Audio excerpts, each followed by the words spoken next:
Elle est la première réunionnaise transgenre à se présenter au concours Miss International Queen qui aura lieu à Pattaya en mars prochain. Louise est une jeune chanteuse ambitieuse. Ce concours pourrait tout simplement lancer sa carrière. Alors à 3 mois de l'échéance, les préparatifs s'accélèrent. Claudie Folio et Michael Kassam-Suliman. Top! On n'était pas bien synchro. On recommence? Ce sont les mots qui ont rythmé la journée de Louise aujourd'hui. En plein préparatif du concours de beauté Miss International Queen, cette jeune femme transgenre ira représenter les couleurs de la Réunion à Pattaya en mars prochain. Là, on est en train de tourner la vidéo de présentation qui sera mise en avant pour le concours. Et c'était très important pour moi que de montrer en image en fait la diversité culturelle de l'île de la Réunion. Et donc j'avais vraiment envie en fait de montrer au travers des ethnies qu'on a ici, de la multiculturalité religieuse, montrer un petit peu tout ça, parce que je pense que la Réunion peut servir d'exemple en la matière à beaucoup de pays dans le monde. Depuis 2014, Miss International Queen est le premier concours de beauté transgenre. La ville de Pattaya accueille chaque année plus de 20 participantes venues de plus de 15 pays différents. Et pour se démarquer des autres candidates, la Réunionnaise sait déjà sur quel atout jouer.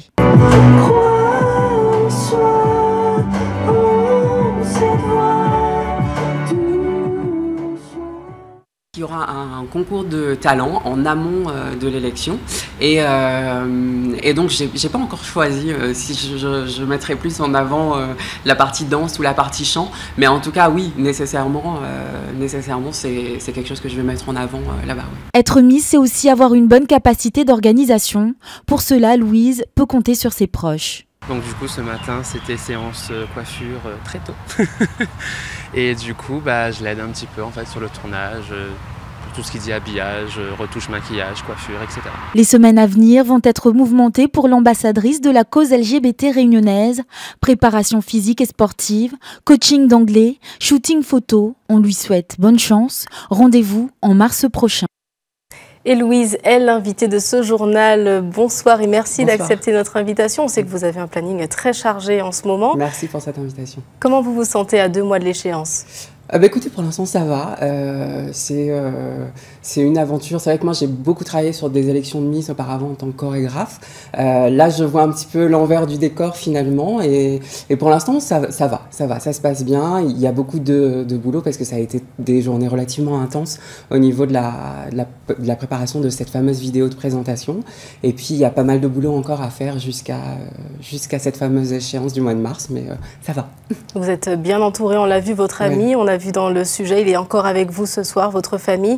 Vous avez aussi beaucoup de sponsors, bien plus que certaines Miss candidates aux élections de Miss Réunion, je pense à elle. Comment est-ce que vous avez réussi ce tour de force ? Alors en fait c'est vrai que moi j'ai la chance de collaborer avec l'association AZN Réunion depuis pas mal d'années en tant que chorégraphe et c'est naturellement pour ça que je me suis tournée vers eux en fait et du coup l'association AZN m'encourage et m'aide beaucoup en ce sens justement sur la recherche des sponsors et je leur en remercie en passant. Et puis c'est vrai que étant artiste, je pense que ça aide aussi puisque c'est vrai qu'il y a pas mal de partenaires qui m'ont déjà suivi sur mon parcours artistique et je pense que c'est peut-être plus facile de faire confiance à une personne qu'on l'a déjà suivi, quand on connaît ses réalisations, que quelqu'un qu'on ne connaît pas peut-être, enfin je sais pas. En tout cas, voilà. Le chant en tout cas c'est votre atout, vous l'avez rappelé. Vous allez représenter la France outre-mer à ce concours. La Française outre-mer, oui. La Française outre-mer, en effet. Quel message souhaitez-vous porter sur les podiums de Thaïlande ? Alors moi, c'est vrai que j'ai insisté pour avoir cette étiquette de la France d'outre-mer et pas que la France, parce que je pense que l'outre-mer, en fait, c'est ce qui nous marque, ce qui nous différencie, c'est justement notre diversité. La Réunion, c'est un vrai berceau de la multiculturalité, et j'ai envie de montrer ça en tant que métisse, en tant que femme métisse, mais aussi en tant que femme trans, parce que ça montre aussi justement que tout n'est pas toujours tout noir, tout n'est pas toujours tout blanc, et je pense que j'incarne en tout cas cette diversité parce que je suis profondément, quoi. Alors c'est un concours transgenre, vous l'avez rappelé. Est-ce que ce n'est pas une forme d'échec d'avoir des concours dédiés, de ne pas pouvoir s'inscrire à un concours Alors non, je pense pas, parce que l'année dernière, en fait, on a Angela Ponce, qui est une femme trans, qui était donc la Miss Espagne, qui a participé à Miss Univers. Je pense que c'est quand même important, en fait, d'avoir ce type d'élection, parce que on a besoin aussi de temps en temps d'avoir ce type d'ambassadrice, parce que je pense qu'il n'y a pas suffisamment de modèles, et c'est important, je pense, pour la jeune génération, de pouvoir s'identifier, en fait, à des personnes. Donc autant c'est formidable, en fait, qu'il y ait une espèce de forme d'inclusion pour les femmes trans, pour qu'elles puissent justement participer à tout type de concours de beauté, autant je pense que c'est quand même important, en fait, d'avoir nos propres élections. Alors vous parlez de transsexualité, c'est une notion qu'on a du mal que beaucoup de personnes ont du mal à se définir. Est-ce que vous pouvez nous l'expliquer ? Alors en fait, pour moi, c'est simple, parce que dans la vie, en fait, il y a des problèmes il y a des personnes, pardon, qui naissent avec des problèmes génétiques, d'autres qui naissent avec des handicaps divers et variés, et il y a des personnes, en fait, qui naissent avec une dysphorie de genre. Et c'est tout simplement qu'on ne se reconnaît pas, en fait, dans le genre qui nous a été attribué à la naissance. C'est quelque chose qui existe depuis très très longtemps. Aujourd'hui, Dieu merci, il y a cette recherche médicale qui fait qu'aujourd'hui, on a des parcours médicalisés que tout le monde n'est pas obligé de suivre, bien entendu, et qui permet, en fait, aux personnes comme moi, en fait, de se sentir mieux, tout simplement, au quotidien. Vous, à quel moment vous avez compris que vous étiez femme ? Alors c'était il y a quelques années, je pense qu'en fait déjà, enfant, je m'identifiais beaucoup à la gente féminine. Après c'est vrai que quand on grandit, arrivé à l'adolescence, c'est plus compliqué, parce que les jeunes, ils sont pas toujours fair-play entre eux. Et donc j'ai mis tout ça dans un placard jusqu'à l'âge adulte où j'ai pris conscience de ce que j'étais, où j'ai mis le mot transidentité aussi, parce que c'était pas évident, parce que moi j'ai un certain âge, à l'époque il n'y avait pas forcément internet, et au fil du temps, voilà, j'ai pu faire des recherches, et j'ai compris, en fait, que finalement, ce mal-être que j'avais avait un nom, et que finalement, j'étais pas si différente que ça, et j'étais pas seule au monde, quoi. Et la transformation, à partir de là, c'est la transformation qui commence. Vous, par exemple, vous avez travaillé la voix.